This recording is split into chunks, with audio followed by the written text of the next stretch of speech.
Hello everyone, welcome back to ExcelWeb. In this video, I will show you how to copy a formula in Microsoft Excel. So let's get started.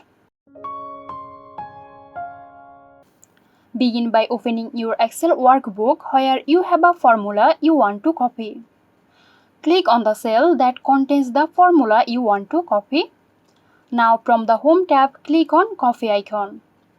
Navigate to the cell where you want to paste the formula. Click on it and locate the paste icon. A drop-down menu may appear when you click paste. Select formulas to ensure only the formula is copied. As you see, the formula from the original cell is now copied to the destination.